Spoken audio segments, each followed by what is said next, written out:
Well, it was nice to let the lithium batteries cool down, because they've been working very hard all afternoon. So this would be the Robert Frost Poetry Contest 2018 awards, and we got some amazing stuff. None of them would make you wince. They were all real serious stuff. They were all really fun to read. And we went through 2 readings in a row. The first ranking and then the second one, which was the top 11. So, and some of them rose, some of them slipped. You know, every time you read a poem, it's different. You have to understand a poem is a live entity, and it exists almost independent of you when you let it go. So you have to raise it up and then let it go. So this is the number 1. First place is Cherries After from Jerome Gagnon. Jerome Gagnon lives in Northern California, where he's worked as a teacher and a freelance journalist. Graduate of San Francisco State University, he has an MA in English, creative writing, and is the author of the chapbook Spell of the Ordinary from Finishing Line Press. And he says Cherries After was inspired by a visit to a small farm near Dartmouth, Mass. So he has been around here in Frost Country. Cherries After. The bucket in the shed where something scurried is badly rusted, and the ladder that leaned against the door is twisted and light, made from cherry wood. You can smell it like the flickering between the trees as you reach for the cherries, ripe and happy in the leaves, the faintly sour taste of cherry on your tongue and breath, but mostly sweet, mostly sweet. And each bucket you fill, you pour into your sack, going back for more, even though your arms are burning. And you're thinking about sleeping in the shade of the trees for a while, up against the cool, flat part of a trunk, before the long pedaling home. And you do, lulled by the hum of bees and the click of blackbirds, not thinking anything like cherries are the mirror of summer, although you could say that if you wanted to. Something about the glint off most every one, like stars reflected on a glassy bay off Massachusetts or Maine or New Hampshire. And of course, you do, still dreaming these many years later about the promise of cherries darkly gleaming in a russet sack.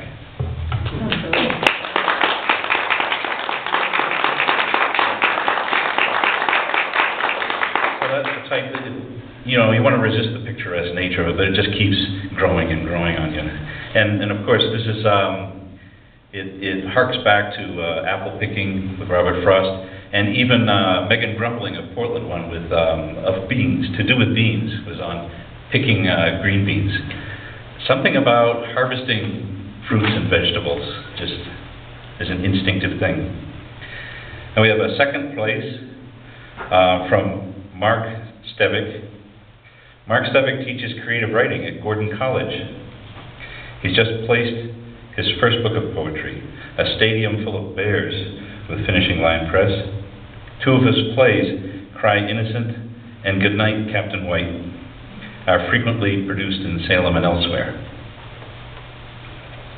Cross Our Hearts, subtitled Not Quite Done, D-O-N-N-E. So that's a clue for the pseudo-Shakespearean poets here. That you, love, who are as yet unknown to me, detained by other hands and held in time may hold a single hand to me.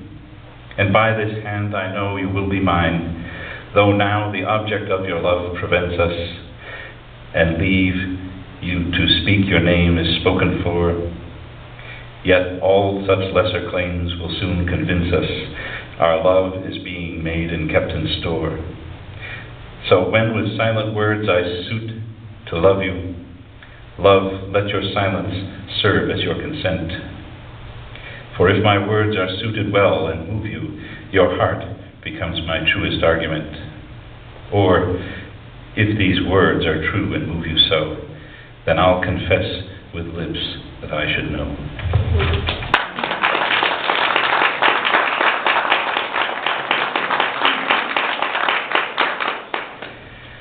And now we're back to the harvest. Jeff Glover with raspberries. Jeff Glover, a native of Wisconsin, has been an English teacher, a librarian, product developer, and direct mail marketer. Now retired, he has written 2,300 sonnets, one submitted for national competition.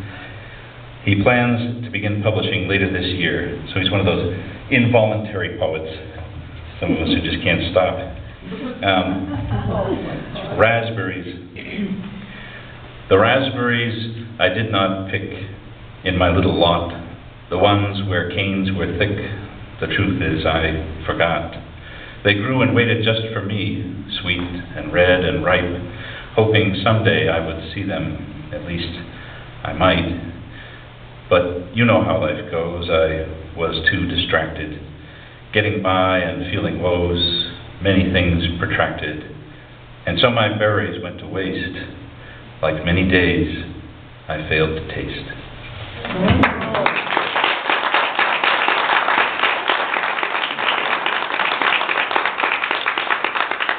So I want to check to see if Jean Creeling is here.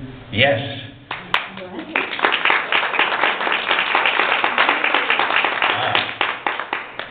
Jean Creeling is the author of two poetry collections, Arts and Letters and Love, 2018, and The Truth in Dissonance, 2014, is a past winner of the Able Muse Wright Prize, the Great Lakes Commonwealth of Letters Sonnet Contest, 2 New England Poetry Club prizes, and the String Poet Prize, and she's been a 6-time finalist for the Howard Nemeroff Sonnet Award. Oh.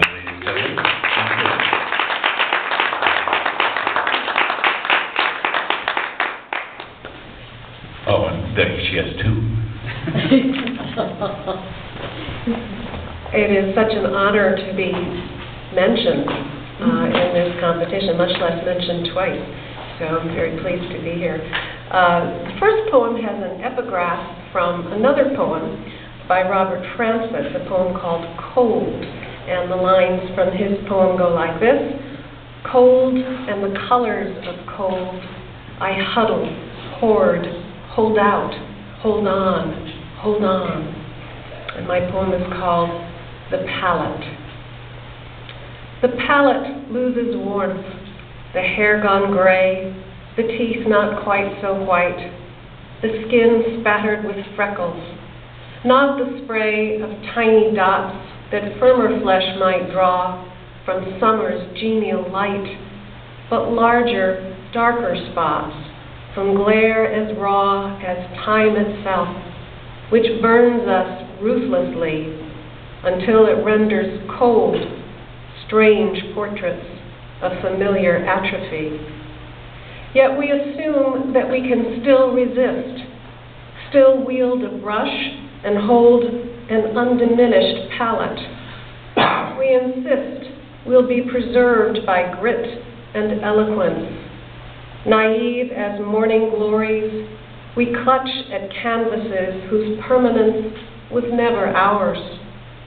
We're victims of a con, one made of our own stories, and so persuasive, we hold on, hold on.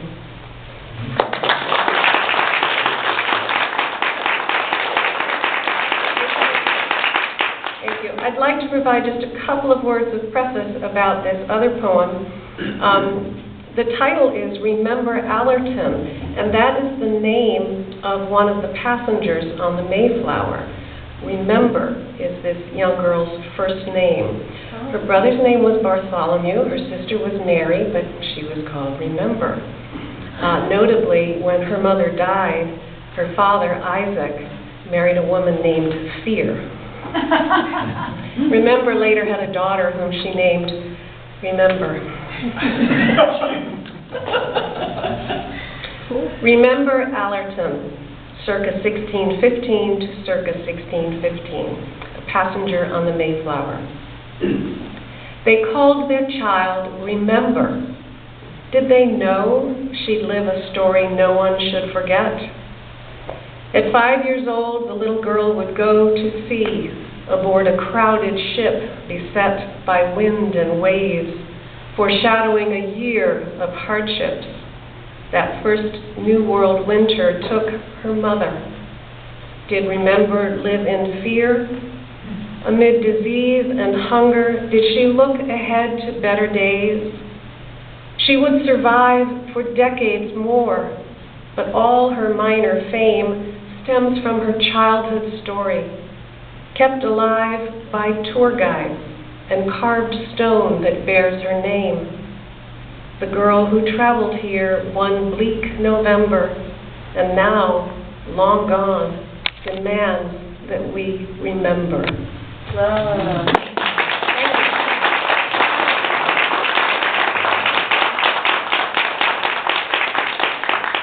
That's 2 honorables. Someone else did that too. It's amazing. So we have, next is Linda Flaherty Haltmeyer, who is quite local. She is an award-winning author and poet laureate of Andover, Mass., which is just down the pike here. She's a winner of the Homebound Publications Poetry Prize for her full-length collection, Rolling Up the Sky. Her poetry has earned numerous awards, including first place in the Palm Beach Poetry Festival competition and finalist honors for both the Prinsmere Poetry Prize and the Tucson Festival of the Book Literary Award.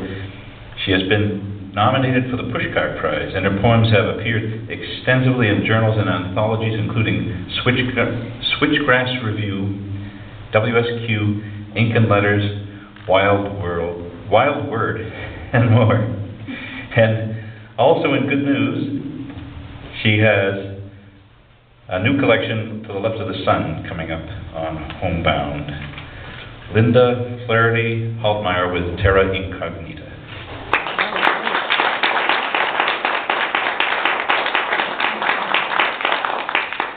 Jim, thank you for all being here. I hope this is an event that's yearly from now on. It's so exciting to see all these different groups together and hear all their different poetry.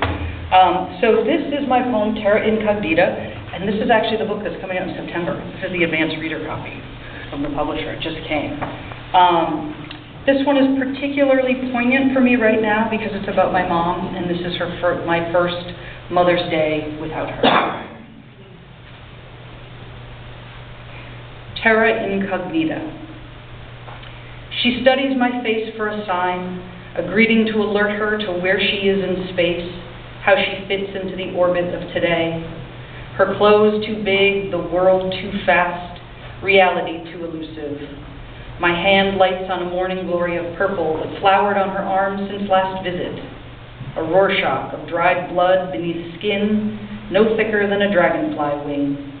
If I look long enough, I may see straight through to chambered bone or nerves tinged scarlet, wrapped around highways of blue. She is the lucite model from my 4th grade Christmas list, the visible woman, marked with 4 stars, the highest magnitude of want, a see-through shell of parts color-coded for easy identification. She never landed under the tree. Malibu Barbie showed up instead. The cartography of the body, still inscrutable as runes.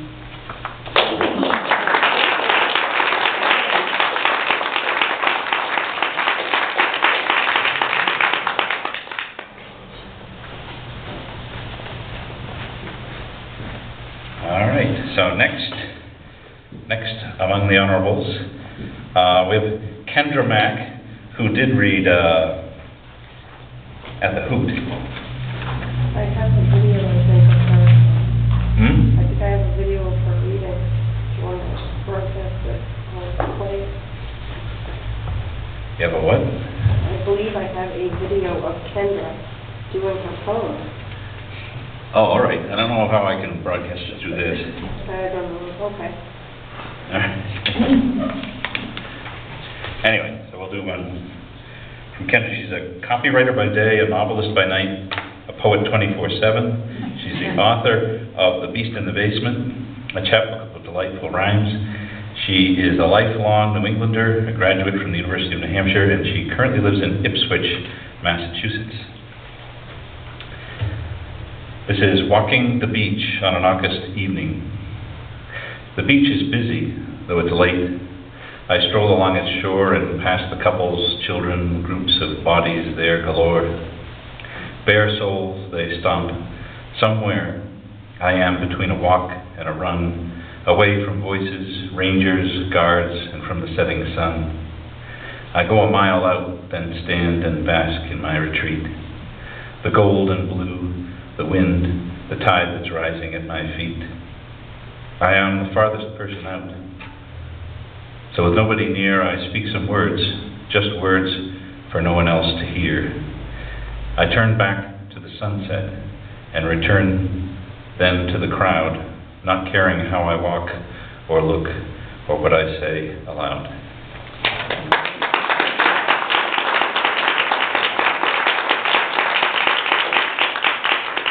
Well, one of the reasons I'm reading some things again is that there was a really loud birthday party at Cafe Azteca, so it was really kind of difficult to make anything out. So,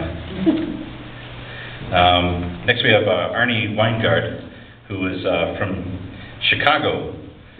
He lives in Chicago with his wife Karen. He's the principal of a graphic design firm specializing in identity and wayfinding. I'm not sure what that is, but he's been awarded residencies of the Atlantic Center for the Arts and Vermont Studio Center, and has been a featured panelist, reader in the Southern Festival of Books. His work has been widely published in journals and has also been nominated for Pushcart Prizes. His first book, Levitation for Agnostics, was the winner of the 2014 New American Press Poetry Prize and was released in 2016. And it has some really fun stuff in it. So, anyway, but this is Poet Descending a Staircase by Arnie Weingart. The logical thing would be couplets, one line for each foot, and so on until you get to the landing where your love is waiting, naked as you are, except it turns out there are an odd number of steps, so you climb back to the top, so sorry, and try to figure out whether tercets will get you to where you need to go, or some odd combination of couplets, tercets, quatrains, anything that gives the appearance of intentional art. But not having counted steps on the way back up, you have no freaking idea how to get to the bottom of things without falling insouciantly down the entire flight, your head clipping the balusters like a xylophone, and your arms and legs changing places continuously, as if in a cubist cartoon, which they in fact are in, while you're trying to keep smiling at the same smile. With your love once said in different circumstances, never to be repeated after tonight, she found impossible to resist.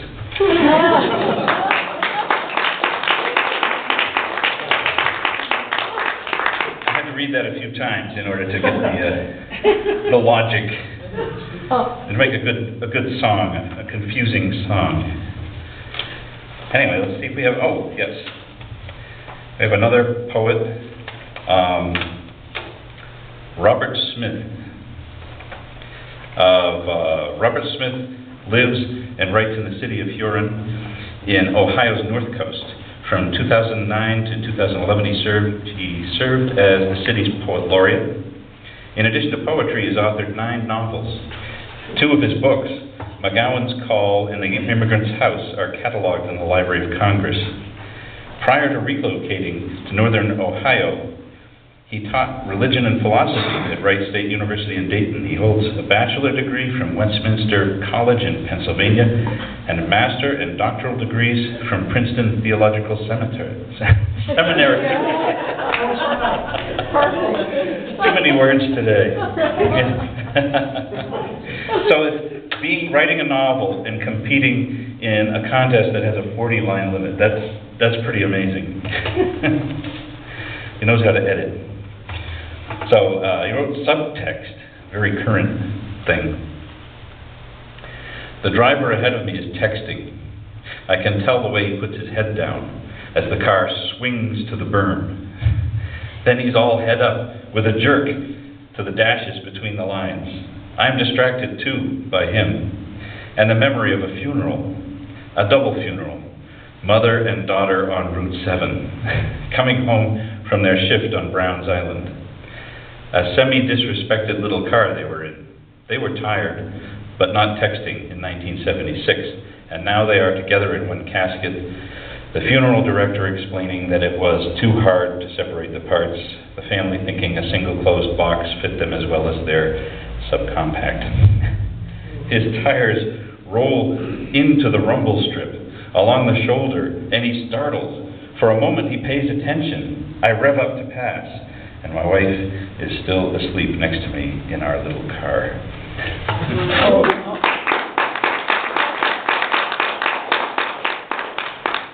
So that was the readings for the Robert Frost Poetry Contest. It was wonderful reading them all twice and practice another 2 times, and then now. So that's about 5. It was great to read them all 5 times. So. Jim, I think it's worth mentioning that this was all done blind. We had no idea his qualifications and stuff like that. No. I think you have a combination of the possessed and inspired and the educated and the, these people have just been at this thinking about things for so long, I think. How many submissions were there? There were a total of 37 this year, but it's serious. I've seen hundreds that were not serious at other times. So I think our channels reached more solid ground. So they were all a lot of fun to read. So anyway, so we have an open mic now. I should go get that clipboard. Right.